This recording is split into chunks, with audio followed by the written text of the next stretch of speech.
everybody, it's Susan with the Carnegie Library, and I'm here with another book review for you. Today I want to talk about The Pull of the Stars by Emma Donoghue. Now, I don't know if I've mentioned this before in my reviews, but I really don't like to read the blurbs or what is on the inner part of the book, because sometimes I really like to be surprised by what's in a book.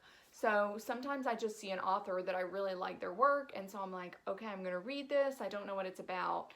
So the other day I settled in with this beautiful book. Look at the cover, it's so pretty. It's got this old watch on it, The Pull of the Stars. Emma Donoghue is such a great author. I couldn't wait to escape into a wonderful book.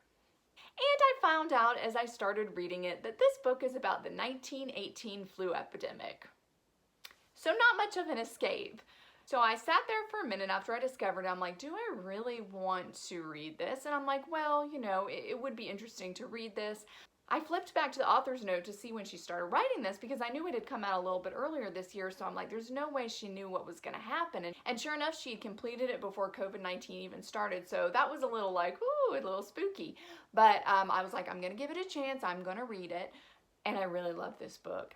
Emma Donoghue's writing is so haunting and beautiful, and this book is set over 3 days, and it's amazing how I couldn't put it down. I had to keep turning the pages, and when I stop and think about it, I'm like, what really happened in this book? And it was a lot of like serious stuff. It is very graphic as far as health things go. Basically, it's about a nurse, Julia, and she works in a maternity ward with just not maternity patients, but maternity patients who have the flu.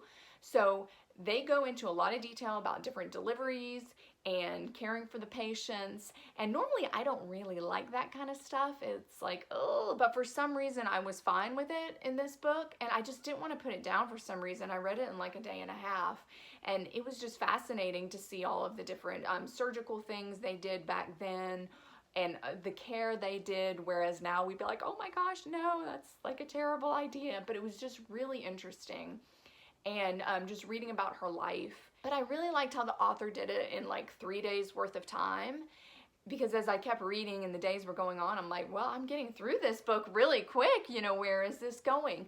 But even in just 3 days, she has so many realizations about herself, the world she lives in. She's also dealing with her brother who's come back from the war and he's not able to speak. And the ending was just really heart-rending, beautiful. It was just a great book. But I do have to say, I would read this one with caution. If you really do want an escape, this is not the best book. It's very, it does get very graphic with medical things such as childbirth and flu, and that can be kind of hard to read in points. And like I said, normally I would not be able to read a book like this. I'm not sure why I was, but it was just really beautifully written. And I enjoyed reading Julia's story and seeing how in just 3 days her life changed so much. So once again, it's The Pull of the Stars by Emma Donoghue. It will be on our special shelf at the Carnegie. So come on in, check it out, and let us know what you think. Thanks for joining us today.